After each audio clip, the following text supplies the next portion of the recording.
नमस्कार दोस्तों, शुरुआत करते हैं हमारा पार्ट 2 ऑफ पार्शियल डेरिवेटिव्स, जिसका पहला टॉपिक मैं अभी कवर कर रहा हूं, जो कि है chain rule for a function of two independent variables.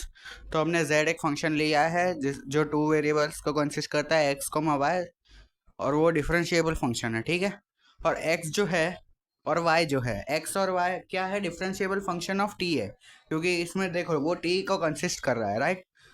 तो ये चेन रूल कहता है कि अगर z एक फंक्शन है x और y का, और x और y खुद एक फंक्शन है t का, तो z एक भी एक डिफरेंशिएबल फंक्शन होगा ऑफ t, ठीक है।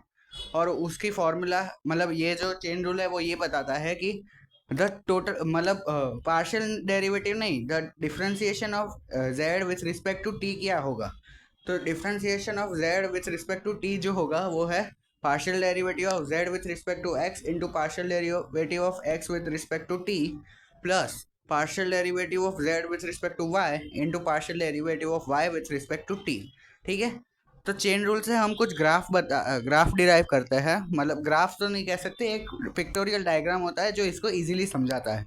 अभी मैं आपके सामने वही डायग्राम ड्रॉ करके आपको बताता हूँ कि ये क्या कहना चाहता है।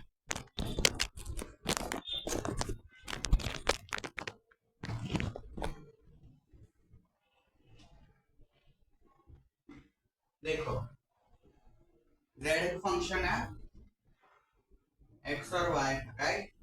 और x और z एक फंक्शन है x और y का, और x और y खुद एक फंक्शन है t का। तो z एक फंक्शन है x और y का, और x और y फंक्शन है t का। तो अब z का differentiation with respect to x हम लेंगे,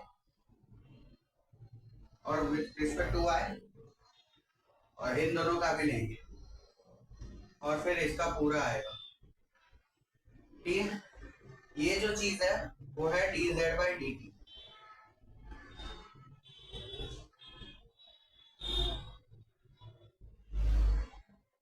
ठीक है। ये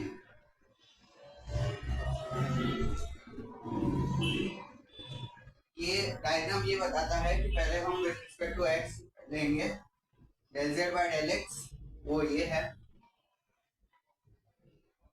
del z by del y, फिर ये del y by del t, del x by del t, ठीक है। तो ये जो है वो इन दोनों का एडिशन होगा, इन दोनों के मल्टीप्लिकेशन का एडिशन होगा, ठीक है। क्योंकि वो डायरेक्ट तो लिंक नहीं है, बट इनडायरेक्टली है। कैसे? क्योंकि z x और y का है फंक्शन, और x और y खुद एक t के फंक्शन है। चलिए नेक्स्ट टॉपिक को कवर करते हैं। ये इक्वेशन याद कर लीजिए, इससे क्वेश्चंस आपके इजीली सॉल्व हो जाएंगे। चेन रूल पे डायरेक्ट क्वेश्चंस भी आते हैं, इनडायरेक्ट क्वेश्चंस भी आते हैं, बट आपको समझ आ जाएगा कि किस टाइप का क्वेश्चन है और क्या पूछना चाह रहे हैं। चलिए अगला टॉपिक देखते हैं, जो कि है chain rule for a function of three independent variables. तो ये क्या कहता है कि हमने z की जगह पे u लिया है, क्योंकि z हम एज अ वेरिएबल ले रहे हैं। तो u एक फंक्शन है तीन वेरिएबल का x y z, और x y z तीनों फंक्शन डिफरेंशिएबल फंक्शंस है ऑफ t। तो u भी एक डिफरेंशिएबल फंक्शन ऑफ t होगा, वो इसलिए क्योंकि differentiation of u with respect to t होगा, वो होगा partial derivative of u with respect to x into partial derivative of x with respect to t। ये जो लास्ट टाइम था ना वही है, बस यहाँ पे ये ऐड हुआ है z, क्योंकि तीन वेरिएबल्स का है और तीनों ही with respect to t dependent है, ठीक है। और उसका वो फ्लो चार्ट टाइप जो भी होता है वो उधर मैंने ड्रॉ कर दिया है। वो क्या कहता है कि du बाई dt वो क्या होगा, डेल डेल ऑफ, मतलब partial differentiation of u with respect to x y z, फिर into partial differentiation of x y z with respect to t। उन तीनों का ऐसा अरेंजमेंट होगा और वो इसके बराबर होगा, ठीक है। चलिए आगे बढ़ते हैं। ये टॉपिक बताता है chain rule for a function of two independent variables और एक इंटरमीडिएट वेरिएबल। तो यहाँ पे आप देख सकते हो r और s वो इंडिपेंडेंट वेरिएबल्स है, और एक इंटरमीडिएट वेरिएबल जो कि x है। अब हम मानते हैं कि हम लेते हैं z एक फंक्शन है जो x का फंक्शन है, और x एक फंक्शन है जो r और s का फंक्शन है, ठीक है। और डिफरेंशिएबल होना चाहिए, देखो। और यहाँ पे हम पार्शियल डिफरेंशिएशन निकाल रहे हैं, वहां पे हमने टोटल निकाला था। अगर आपको ये समझ में नहीं आता कि यहाँ पे पार्शियल क्यों है और वहां पे टोटल क्यों था, तो मैं एक सिंपल चीज से समझाता हूँ। पिछले एग्जाम्पल का मैं फ्लो चार्ट बना देता हूँ, एक सेकेंड।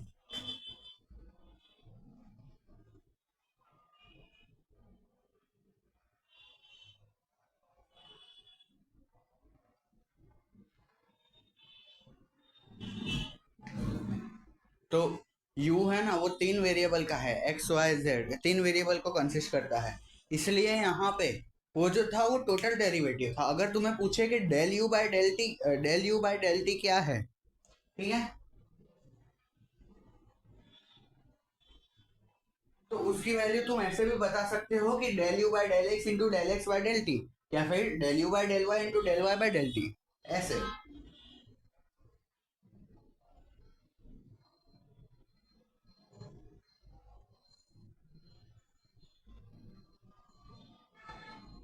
ठीक है, ये होता है del u by del t, क्योंकि ये और ये कट जाता है। बट तुम्हें अगर ये पूछा है कि d y by d u by d t क्या होगा, तो वो इसका, देखो, इसका ये क्रॉस भी हट जाएंगे,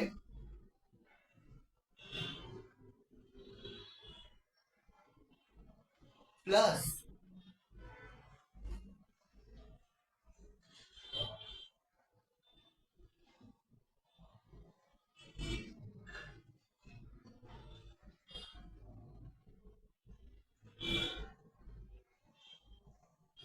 तीनों के रिस्पेक्ट में पार्शियल डिफरेंशिएशन होगा, एक्स वाई जेड, और उनका सम होगा। क्यों? क्योंकि ये पार्श तीन वेरिएबल है, तीनों से पार्शियल डिफरेंशिएट कर दिया, उनका सम तो टोटल डिफरेंशिएशन ही आएगा ना। ठीक है, इसलिए हम यहाँ पे पार्शियल डेरिवेटिव ही मिलेगा, क्योंकि एक ही वेरिएबल है और ये दोनों तो कट हो जाएंगे, तो बचा del z by del r, उसी की तो वैल्यू आएगी। तो ये अलग चीज है। ठीक है, आप इतना नोट कर दीजिए, हम आगे बढ़ते हैं, टाइम हमारे पास बहुत कम होता जा रहा है।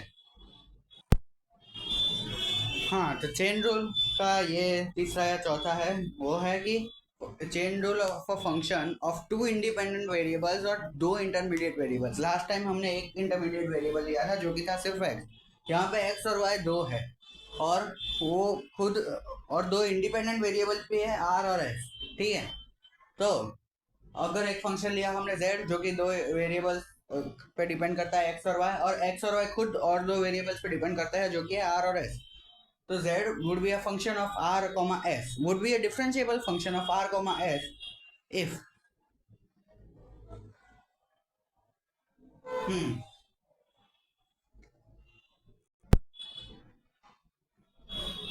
तो हम partial derivative of z with respect to r और partial derivative of z with respect to x निकाल सकते हैं।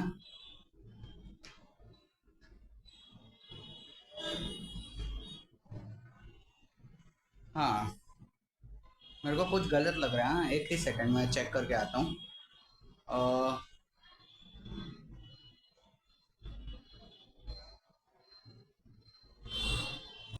ओके, कोई गलती नहीं है, मैंने चेक किया है। तो chain rule of a function of two independent और टू इंटरमीडिएट वेरिएबल्स के लिए हम क्या करेंगे, तो हम partial derivative of z with respect to r भी निकाल सकते हैं जो कि पहला इंडिपेंडेंट वेरिएबल है, और partial derivation of z with respect to s भी निकाल सकते हैं जो कि दूसरा इंडिपेंडेंट वेरिएबल है। और वो कैसे निकाल सकते हैं, उसकी फॉर्मूला वहाँ पे लिखी है, partial derivative of z upon partial derivative of x into partial derivative of x upon partial derivative of r। Similarly pi के साथ करेंगे और उन दोनों को ऐड कर देंगे। और सॉरी, वो ट्रक आ रही है, उसका नॉइज इग्नोर करना, हमारे पास बजट नहीं है अच्छे माइक का। Del z by del s की भी हम पार्शियल डेरिवेशन निकाल सकते हैं, और उसकी फॉर्मूला नीचे दी गई है, ऑलमोस्ट सेम ही है। देखो, अब तुम्हारा इधर भी डाउट आएगा कि भाई यहाँ पे कंप्लीट डिफ्रेंसिएशन क्यों नहीं हो रहा है, क्योंकि भाई एक तो ये एक्स और वाई पे डिपेंड कर रहा है, और एक्स और वाई खुद आर और एस पे डिपेंड कर रहा है, तो यहाँ पे भी हमें पार्शियल डेरिवेशन ही मिलेगा। ठीक है, चलिए, तो अब chain rule for a function of two independent variables and three intermediate variables के बारे में पढ़ते हैं। तो हमने यू एक फंक्शन लिया, f of x comma y comma z, और एक्स वाई जेड तीनों फंक्शन है आर और एस के, ठीक है। तो अब पार्शियल डेरिवेटिव यहाँ पे भी आएगा, मैंने बताया था कि वो फुल डेरिवेटिव क्यों नहीं होएगा। अगर तुम्हें ये नहीं समझ आ रहा है ना कि ये क्यों नहीं होएगा, मेरे को बस कमेंट में लिख दो कि ये नहीं समझ आया है, या या फिर तुम छोड़ भी सकते हो क्योंकि सम्स तो डायरेक्टली इसी से सॉल्व होने हैं। लेकिन अगर तुम्हें सही में समझना है ना तो मुझे लिखना कमेंट्स में, मैं उस पर अलग वीडियो बना दूंगा। जैसे मैं वो 3 इक्वेशंस की बना रहा हूँ वैसे। लेकिन उसके लिए भी आपको कमेंट में लिखना पड़ेगा कि इन 3 इक्वेशंस का डेरिवेशन कैसे आया, वो हमें दो, तो ही मैं बनाऊंगा ना, वरना मैं भी अपना टाइम क्यों वेस्ट करूँ।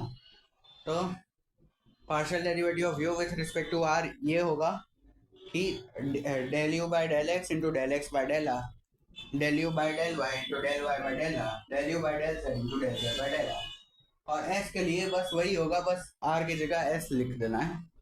अब एक मैं ट्रिक बताता हूँ, ठीक है, एक मैं ट्रिक बताता हूँ। हाँ, तो वो ट्रिक आपको तब काम आएगी जब आप एग्जाम में हो और आपको ये चेक करना है कि इक्वेशन में सब चीज़ें कवर हुई है या नहीं। यानी कि अगर आपको सपोज इक्वेशन एक बार थ्रू करनी है फटाफट, तो आपको ये याद रखना है कि जितने नंबर ऑफ इंडिपेंडेंट वेरिएबल्स होंगे, इंडिपेंडेंट वेरिएबल्स यहाँ पे आर और एस है, ठीक है। तो जितने नंबर ऑफ इंडिपेंडेंट वेरिएबल्स है, यहाँ पे 2 है, आर और एस, तो उतने ही इक्वेशंस बनेंगे, ठीक है, उतने ही इक्वेशंस बनेंगे। और कितने सम्स एडिशन में होंगे आपस में, वो उसके बराबर होंगे जितने इंटरमीडिएट वेरिएबल्स हैं। तो इंटरमीडिएट वेरिएबल्स यहाँ पे एक्स वाई जेड 3 है, तो बस उसी के बराबर के सारे होंगे जो एडिशन में होंगे ना पार्शियल डेरिवेटिव्स, वो सारे बस तीन तीन होंगे। देखो 1 2 3, जितने इंटरमीडिएट वेरिएबल है उतने ही होंगे, ठीक है। ये एक ऐसा है कि आप तुरंत चेक कर सकते हो कि आपने इक्वेशन बराबर डाली है या नहीं। चलिए, तो पार्ट 2 यहीं पे ख़त्म करते हैं। हमने अभी कवर किया था चेन रूल और इम्प्लिसिट फंक्शंस और टोटल डिफरेंशिएशन हम नेक्स्ट पार्ट में कवर करेंगे, क्योंकि मेरे में बैटरी नहीं है अभी। तो थैंक यू यार, लाइक शेयर और सब्सक्राइब कर लेना। आप ही सबके प्यार की वजह से मैं भी ग्रो कर पाऊँगा और आप भी पढ़ पाएंगे। और पार्ट 3 जल्दी ही आएगा, कल ही या फिर आज ही डाल दूंगा मैं। तो बने रहना चैनल पे, ठीक है। मिलते हैं अगले वीडियो में।